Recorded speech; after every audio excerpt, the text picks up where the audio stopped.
Furan, thiophene और pyrrole की एरोमेटिकता का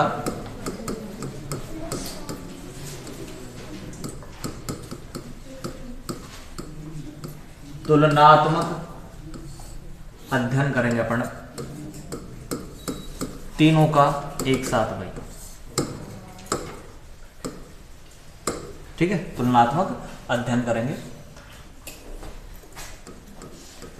देखो फ्यूरेन, थायोफिन और पिरोल तीनों ही 6 पाई इलेक्ट्रॉन सिस्टम है। कौन कौन? फ्यूरेन, थायोफिन व पिरोल किसकी तरह? बेंजीन की तरह। क्या है? 6 पाई इलेक्ट्रॉन सिस्टम है। अतः क्या होंगे बताओ? एरोमेटिक होते हैं। अपन ने 4n+2 पाई अकल नियम में पढ़ा था ना कि जिनके पास 6 पाई इलेक्ट्रॉन होंगे वो एरोमेटिक होंगे, जिनके पास 6 पाई इलेक्ट्रॉन होंगे वो क्या होंगे बताओ? एरोमेटिक होंगे। तो फ्यूरेन है, थायोफिन है, पिरोल है, बेंजीन है, सब में ही कितने होते हैं? 6 पाई इलेक्ट्रॉन होते हैं, इसलिए तीनों की तीनों ही क्या है बताओ? एरोमेटिक है। ठीक है,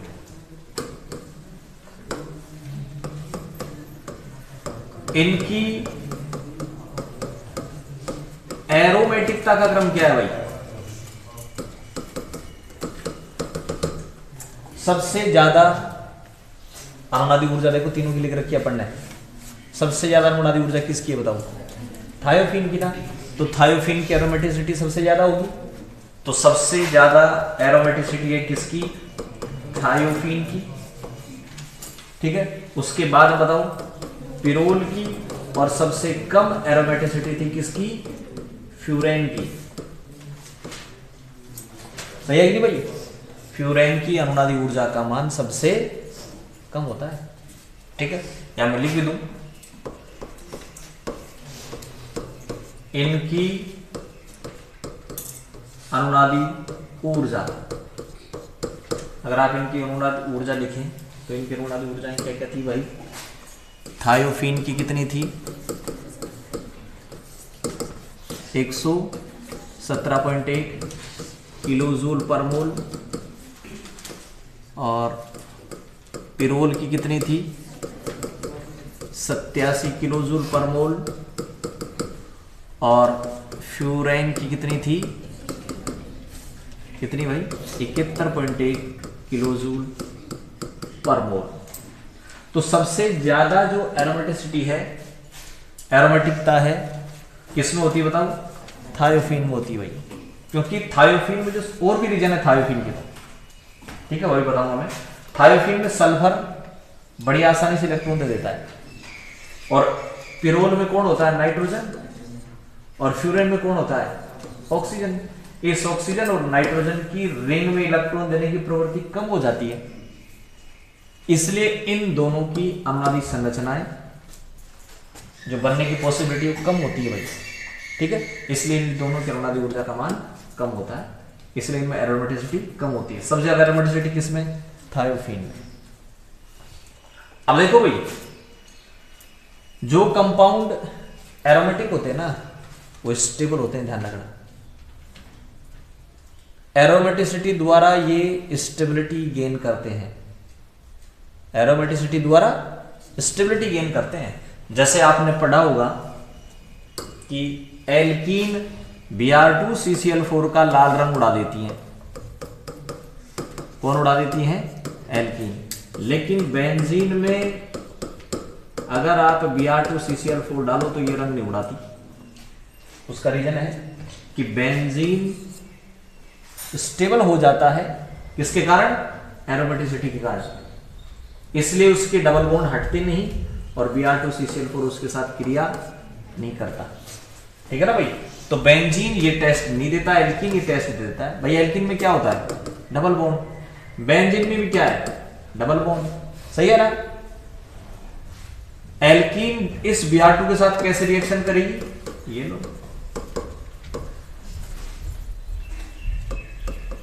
पाई हट गया, 2 सिग्मा बढ़ गए। लेकिन बेंजीन इस प्रकार का टेस्ट नहीं देता। रीजन है बेंजीन अनुनाद द्वारा स्थायी हो जाता है, या फिर मैं कहूं एरोमेटिसिटी द्वारा स्टेबल हो जाता है। तो ध्यान रखना, एरोमेटिसिटी द्वारा स्टेबिलिटी गेन करते हैं, एरोमेटिसिटी द्वारा स्टेबिलिटी गेन करते हैं भाई।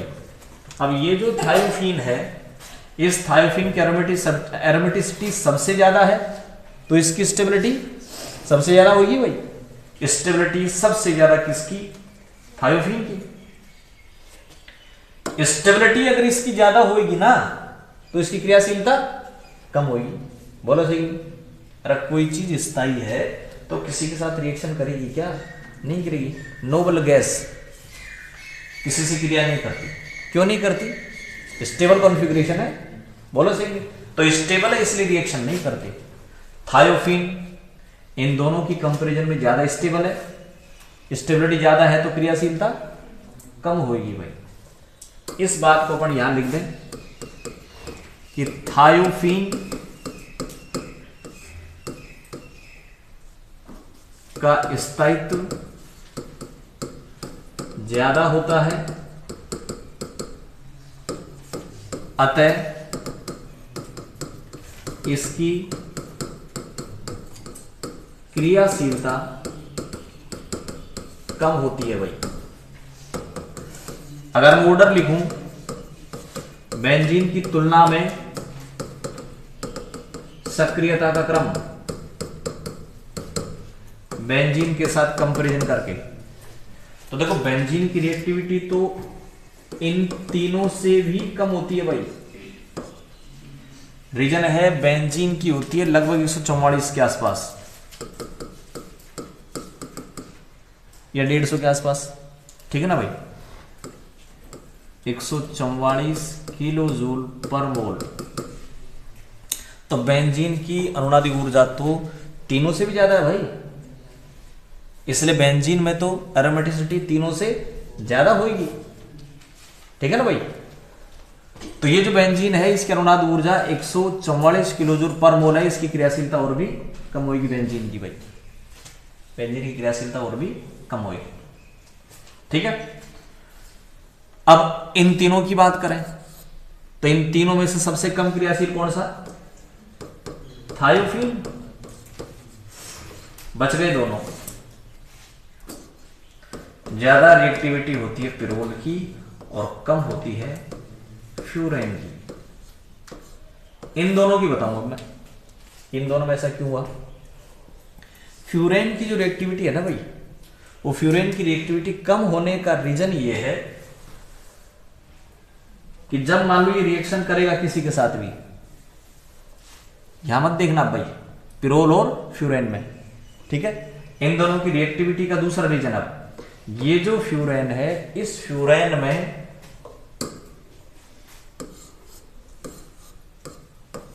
ये O है, सही है। और अगर मान लो आप यहां किसी का अटैक करवाएं या फिर यहां अटैक करवाएं और यहां पर पॉजिटिव चार्ज आ गया, ठीक है, तो इस पॉजिटिव चार्ज को खत्म करने के लिए ये क्या करेगा? अपने लोन पेयर यहां रिंग में देगा, सही है कि नहीं भाई।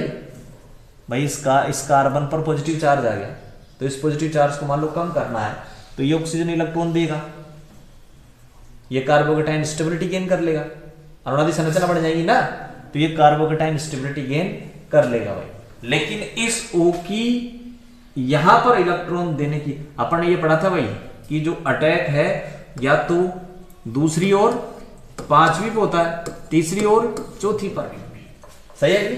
तो जब आपने यहां अटैक करवाओ चाहे यहां अटैक करवाओ, दोनों जगह जब अटैक करवाया था तो ऑक्सीजन पे चार्ज लास्ट में जाकर के अनुनादी संरचना में क्या गया था बताओ? पॉजिटिव आ गया था ना, सही है कि नहीं? अनुनादी संरचना बन गई थी। अगर मान लो ये ऑक्सीजन इलेक्ट्रॉन देगा ही नहीं, अनुनादी संरचना नहीं बनेगी, स्टेबिलिटी नहीं आएगी। तो जो मध्यवर्ती बनता है वो स्थायित्व ग्रहण नहीं कर पाएगा, इसलिए अटैक की संभावना इस E+ की कम हो जाएगी। E+ के अटैक की संभावना कम हो जाएगी। क्यों? बना हुआ कार्बोकेटाइन स्टेबिलिटी गेन नहीं करेगा अगर इलेक्ट्रॉन नहीं देगा तो तो एक तो अपने पास ऑप्शन ओ का है और एक ऑप्शन अपने पास एन का है और एक ऑप्शन अपने पास एस का है। तो एस तो आराम से इलेक्ट्रॉन दे देगा भाई, ठीक है ना। बात इन दोनों की चल रही है, इन दोनों में से ऑक्सीजन इलेक्ट्रॉन नहीं देगा, या फिर मैं कहूं ऑक्सीजन की इलेक्ट्रॉन देने की प्रवृत्ति कम होगी, इलेक्ट्रॉन देने की प्रवृत्ति कम होगी तो इसकी क्रियाशीलता भी कम होगी। ध्यान रखना, ऑक्सीजन के इलेक्ट्रॉनों की रिंग में जाने की प्रवृत्ति कम होती है, ठीक है ना भाई, इसलिए इसकी क्रियाशीलता कम हो जाएगी। जो भी कार्बोकेटाइन बनेगा उसको स्थायित्व तो कम प्रदान करेगा O बजाय N के। N आराम से इलेक्ट्रॉन दे देगा भाई, ठीक है ना।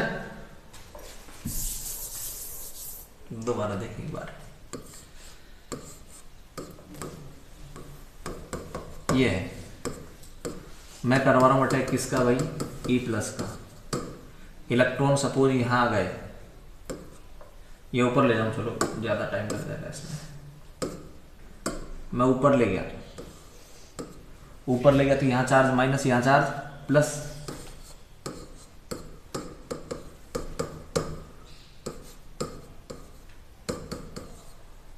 बोलो सही नहीं, कार्बोकेटाइन बन गया।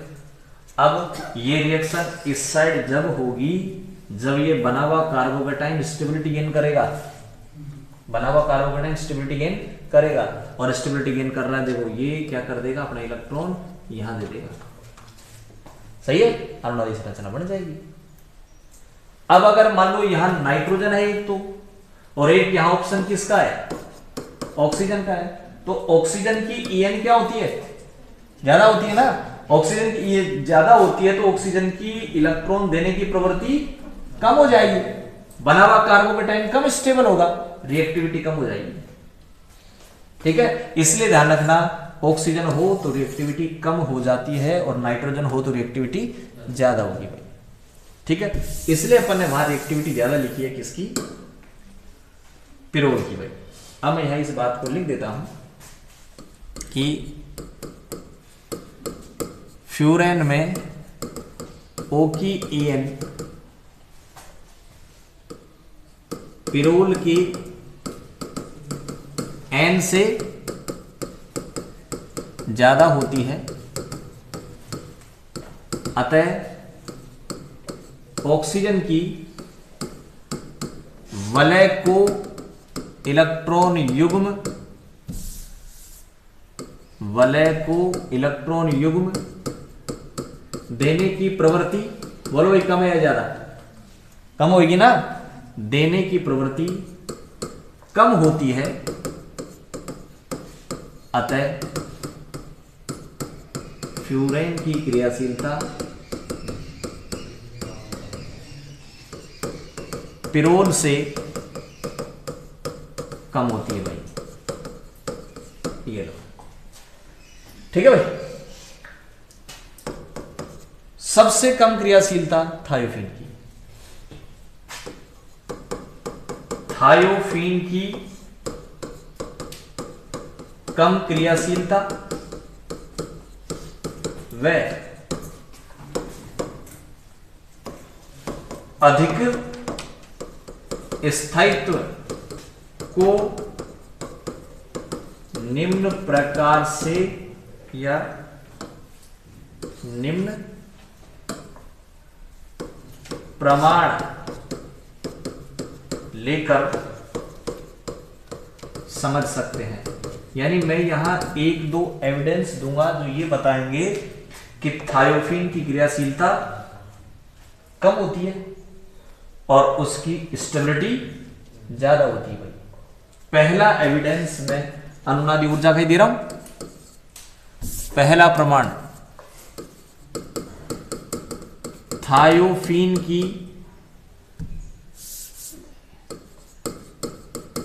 अनुनादी ऊर्जा भाई, फ्यूरेन, थायोफीन और पिरोल। थायोफीन 117.1, पिरोल 87 और फ्यूरेन 71.1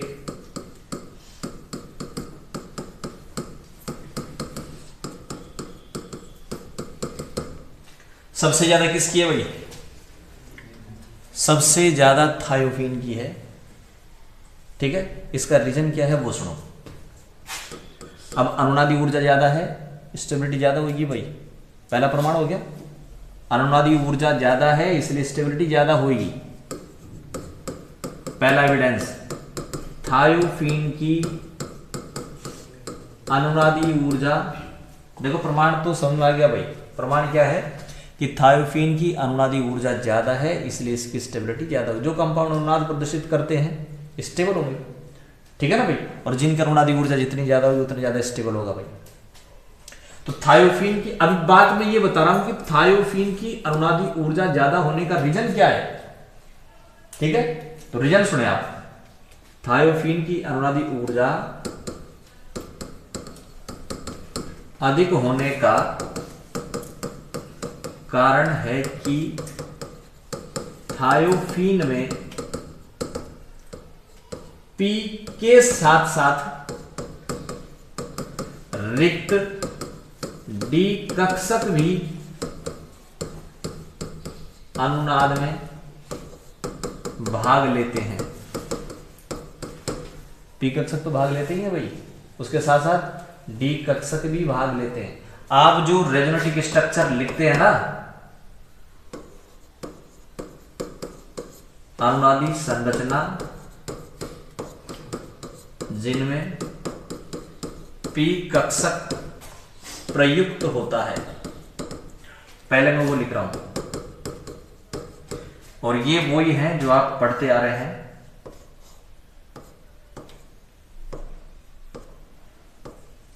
ये बढ़िया, ये यहां चल जाएगा, ये यहां आ जाएगा भाई। तो इसकी नेक्स्ट रेजोनेटिक स्ट्रक्चर होगी ये वाली।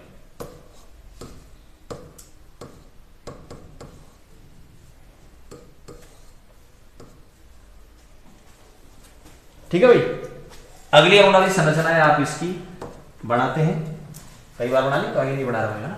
यानी ये जो अनुनादी संरचना बना रहे हैं आप, इन अनुनादी संरचनाओं में कौन प्रयुक्त होता है बताओ? P orbital. अब मैं ऐसी, ये अपन ने बना ली कई बार भाई। अब मैं इस थायोफिन की वो अनुनादी संरचना बना रहा हूं जिनमें कौन प्रयुक्त होता है बताओ? डी। तो इसका मतलब ये हुआ कि थायोफिन की अनुनादी संरचनाएं तो बहुत ज्यादा बढ़ जाएंगी, सही है कि नहीं? 5-6 तो वो बन जाएंगी जिनमें पी ऑर्बिटल यूज आएगा, और 5-6 वो बन जाएंगी जिनमें डी प्रयुक्त होगा। तो अनुनादी संरचनाएं बहुत ज्यादा बढ़ जाएंगी। ठीक है, सेकंड,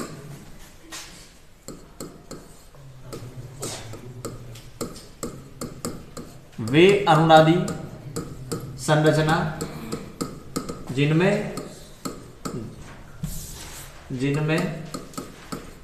रिक्त डी कक्षक प्रयुक्त होता है। ऑक्सीजन और सल्फर की बात करें, उनमें डी होता ही नहीं। ऑक्सीजन की ले लो चाहे नाइट्रोजन की ले लो, दोनों का कॉन्फ़िगरेशन 2s2p तक ही सीमित है, तो वहां डी आता ही नहीं भाई, इसलिए वहां डी कक्षक प्रयुक्त नहीं होता, ध्यान रखना अनुनादी संरचनाओं में। जबकि थायोफिन की बात करें तो थायोफिन में 3s और 3p आ जाता है। ऑक्सीजन का 2s2p4, नाइट्रोजन का 2s2p3, और सल्फर का 3s2-3p4, और वैकेंट कौन सा बताओ? 3d है। तो ये 3d भी पाई बॉन्डिंग में भाग लेता है भाई, और उसके कारण जो अनुनादी संरचना बनती हैं, उसके कारण बनने वाली अनुनादी संरचना ये होंगी। देखो ये है। अब इसमें डी काम आ रहा है, ध्यान रखना भाई। ठीक है, अगर मान लो ये इलेक्ट्रॉन सल्फर पे आ जाएंगे तो नेक्स्ट इसकी रेजोनेटिक स्ट्रक्चर बन जाएगी ये।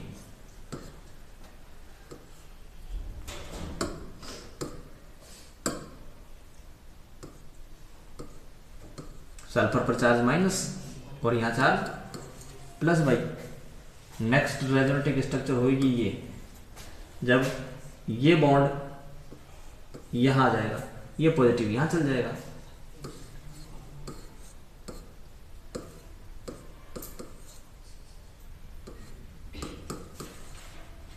उससे नेक्स्ट रेजोनेटिक स्ट्रक्चर बनेगी ये वाला देखो भाई, ये यहां जाएगा, ये यहां जाएगा,